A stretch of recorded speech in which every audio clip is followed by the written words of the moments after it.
Hey everyone, so I thought I'd combine a lot of things into kind of like a future changes video. I'm not really sure how else to put it, but basically we have some updates for a few champions and some AD carry buffs and reworks coming soon, plus the new patches dropping. So we're going to roll all of that together into this video, but I will include timestamps in the description if you want to skip to any of it. The first thing that I found is kind of interesting. I think I found this while stalking a few writers. I probably shouldn't say it like that, but if you play Kalista, Azir, or Ryze, you're in for a little bit of trouble. Meta has said that they basically abandoned those three champions for the time being. They've sunk too much time into them and it's not worth it anymore. They think it's just going to take too much work to make them good champions again, so it's better for the general game experience to spend time on other champions. We have no idea if they will ever be reworked or if they're just going to be left as they are, but for the foreseeable future, there aren't going to be any changes to Kalista, Azir, or Ryze, so they are just going to be left kind of weak and broken. It definitely sucks if you play these champions, but it's not insanely surprising either. All three of them have been problems since they were created. We actually have some AD carry changes hitting soon TM as well, so let's dive into those. Now, Ezreal, Lucian, Misfortune, and Jhin apparently are about right, so they're strong and they're actually fun to play. They're talked about as if they will be left alone and they're not going to be nerfed, so they should be where an AD carry's power level should be. Now, saying that, crit needs work. The builds don't feel good and Stormrazor is an issue. Now, purely late game champions as well, late game AD carries can struggle when the meta is more early focused like it is now. We have to build Glass Cannon to do any damage. There aren't really any mixed like defense and offense options anymore. Like, they took out Sterix, right? So we couldn't use it anymore. Now, that is the idea of AD carry, but Riot think that's gone a bit too far and that we can't really protect ourselves anymore when we play. So what are they going to do about it, right? In 8.24b, which is in 2 weeks, we're going to have a first round of AD carry changes. Specific AD carries are going to be buffed. So we have Corki, Xayah, Ashe, Vayne, Tristana, and then Jhin. Interestingly, Ashe and Vayne I think are actually okay right now anyway, so if they buff them too much, they might be a little bit overpowered, but the others, it kind of makes sense. One way that they're possibly looking at buffing those is giving them more starting magic resist so they can survive the lane phase and the mid game a little bit more and they aren't as vulnerable. Xayah specifically though, they're going to buff her when apart from Rakan, so she can actually be played without him and still be effective. So those are the kind of like first initial changes, right? But then in 9.1, which is about a month away, the first patch of season 9, we're going to have some crit item changes, most likely including a Stormrazor rework. It isn't that fun to use right now. It has anti-synergy late game really with the guaranteed crit, but it is a must buy for most crit champions because of how good it is early. Essence Reaver is also up for a possible rework at the same time, and I'm not exactly sure what they meant with this part, but apparently Caitlyn should benefit the most out of these crit item changes planned. That is why she isn't getting any changes right now, but that might mean that these changes are all focused on like early game or mid game, right? Which would bring her back up as a lane bully that gets ahead and then continues to have a good mid game. That would actually kind of make sense. In 9.1, we're also going to have more balanced defensive options, so an early Bloodthirster or Hex Drinker, if you need it, can actually be viable if you have to survive. Like, it isn't a trap where you won't have enough damage anymore. Those are going to be viable options. They're also maybe going to make a few insane late game champions better mid game instead to balance them more and stand a better chance in more games on average. So take some of their really late game power and put it mid game. Those are the planned changes. Let me know what you think, but let's get into the patch dropping tomorrow or today, depending on when you watch, for 8.24. One of the biggest buffs that was added a little bit later is to Galio and his AP side of things. So his Q mana cost has been lowered by 40 rank 5, and the damage has actually been increased on there as well. It was 50 to 170 plus 80% of your AP. It's now going to be 70 to 230 plus 90% of your AP. The Wind Blast damage, the circle at the very end of that, has also been changed damage-wise. So it used to be like a bit of base, a bit of an AP ratio, and then some percentage damage, and now it's just going to be a lot of percentage damage. Also, his ultimate, the castration, has been slightly lowered, and it no longer knocks up people in the middle for longer, but everybody is knocked up for 0.75 seconds. The additional damage though is up a whopping 60 plus 10% of more of your AP,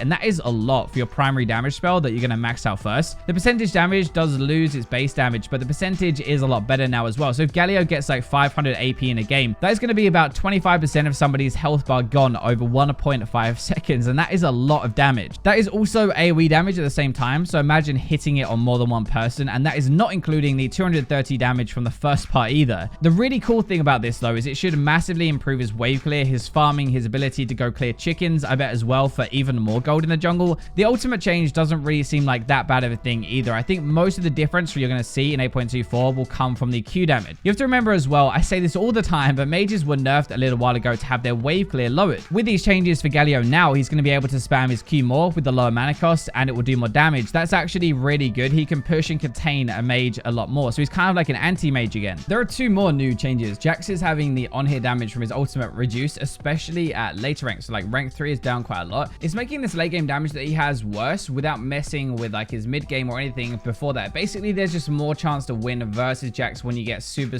late. It's because at higher ranks, like games end faster, so he's not as good. Whereas at lower down, like he's a monster because games go late more often. So they're trying to balance between the two. Heimerdinger is also getting some bug fixes, which will come out actually as buffs, so he'll be more powerful as if he needed to be. His turrets are supposed to be affected by cooldown reduction, but they weren't, and now they will be. And his ultimate W missiles will do more damage now. That's basically it. So he'll be more lethal if he uses ultimate for the damage, and he also should have more towers up through the later parts of the game. To be honest here as well, these others that I'm going to talk about now haven't changed from previously, so I'll go over them as a recap, but you might have heard some of these before. So Dark Harvest's base damage has been lowered by 20, but that's actually starting at half as good as it used to be now. The ratios and the souls and stuff are still going to be the same, and also it can't proc off of proc damage. So what is proc damage, right? It's things like Scorch and Leandry's, the Ignite Burn, for example. That is proc damage, which won't work anymore. What isn't proc damage though? Because damage over time still does work. So like Brand's passive, Malzhar's E, Darius Bleed, even the Ignite application damage, if it's under 50%, that will proc, and the Temu poison. The thing with Ignite is basically if you ignite somebody under 50%, it will proc, but if you ignite them at like 55 and then they tick down below 50, that's not going to. The general rule is you need to hit them when they are below 50% health initially, not hit them at like 60%, then get them below 50%, and then something like Scorch procs afterwards. The base is also going to be lower, right? Which means stacking is way more important now, so you need to try and get them during the lane phase. It will make a big difference to how much damage you're going to do for the rest of the game. Lane phase as well though will be less damage in general, starting at half of what it does right now, which is a big issue with Dark Harvest at the moment. Bot laners, you'll be very happy with that, especially because it's double Dark Harvest sometimes bot lane with the support and with the AD carry, and that is double damage, and that really hurts. They're also actually looking at removing the reset part of this, possibly adding a delay to the reset or making it trigger at lower health totals if this round of nerfs doesn't work the way they want it to. We might see a bit more electrocute now. That's probably going to be the main thing. Basically, it will still be a very good late game keystone with the stacking and the ratios and stuff, but it's going to be worse early to mid game, and you'll get less kills from Dark Harvest in the lane phase. Let's move on to our other champions, and Akali is going to kick us off. So her W, her Shroud, the base duration has been lowered by a second, and the maximum duration has been lowered by 2, and it's now going to be 6 to 8. The first thing is this is a band-aid fix until later into the preseason, so it's going to be a very initial thing to bring her power down a little bit, and they're going to look at bigger work going forward into the preseason. This is just less time in stealth, so she's going to be more vulnerable now, and that is the entire point of these nerfs, to give it a bit more counterplay. The best way to beat Akali in general is just to wait out her Shroud, wait for that to be on cooldown, and then dive in, because she can't really protect herself after that. It doesn't affect her damage or healing parts of her kit at all, neither her mobility or anything like that. It's just more punishing to play Akali, and if you misuse your Shroud, you're going to feel it.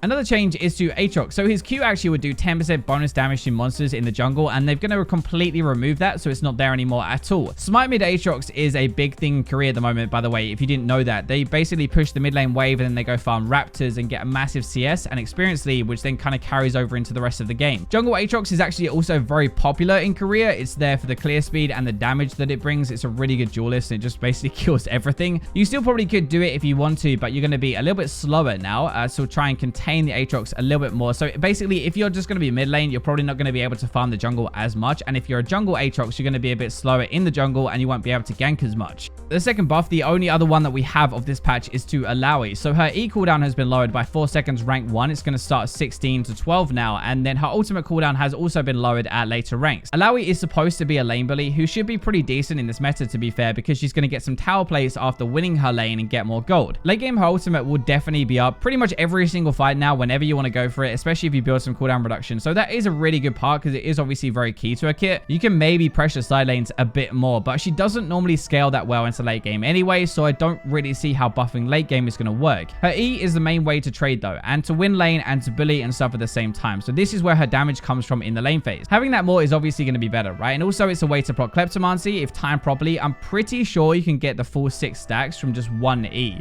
Aurelia is very similar to Akali, getting a nerf at the moment. Her W cooldown increased by 4 seconds rank 1. It's now starting at 20 seconds, going down to 12, and the damage reduction lowered to 40%. I'm guessing 5 move speed wasn't really enough to bring Aurelia down for a little bit, who would have thought, right? But it is the same Akali in the way that it's more planned for later in preseason, like they're going to have some bigger work. So it is a really long cooldown on your W now. Most of the game, it is going to be 20 seconds. So it should be easier to fight her and shut her down if it's on cooldown, right? You have like this longer window to punish her. I think the general general idea, the main thing behind this, the Akali one, the LeBlanc one that we're going to talk about in a second, is just counterplay. You're going to take more damage during it anyway, right? That's great, but it's not touching a damage or mobility. It's just adding a very clear way to possibly beat her, like when that's on cooldown. Let's talk about LeBlanc next then, if we've already kind of mentioned it. So a W cooldown has been increased by 4 seconds, rank 1. Same as Aurelia, 18 seconds to start with, now going down to 10. They're not touching a damage or anything like that. She'll still one-shot you. She'll still pop out of the bush and just absolutely blow you, but it's just how often she can wave clear or jump in. 18 seconds, rank 1 is actually a hell of a long time ready for this to be on cooldown, especially because it's so important. It's going to be harder to push. It's going to be harder to roam after that as well, because if you can't push, you can't really roam. You're not going to get as much CS either. It's going to be harder to trade now as well, I think, because if you do this, it's a very long time where you could get ganked or they could just jump on you. You have to be really careful. We got 2 more. Victor's Q cooldown has been increased by 1 second and damage lowered by 30, rank 5, and his E cooldown has been lowered by a second as well. So Victor's cooldown and damage has been nerfed on his Q, but it's been buffed for his E. That's basically the general idea. The Q change is actually kind of big because it's like 30 damage off a 2-second cooldown or something like that will add up over a fight. So you're actually going to miss quite a lot of damage. Also, it's a longer cooldown now, right? So maybe like 2.5, 3 or something like that. Still very low, but less shields, move speed, and damage as it all comes together. The final thing we have is Camille's attack speed is going to be lowered. It's aimed at jungle Camille, like definitely. Attack speed is one of those things that nerfs junglers a lot more than when the champion is in the lane. It slows down the jungling, which means less ganking, taking more damage, and takes more time to clear the jungle, especially at earlier levels. Really, it makes more of a difference, which might mean like less early ganks, which Camille is famous for right now, and also more of a chance to invade. So that is to look forward to 8.24b, 9.1, and also what is dropping right now in 8.24. Let me know what you think. Thank you for watching until the very end, but for now, I'll leave you with the robots.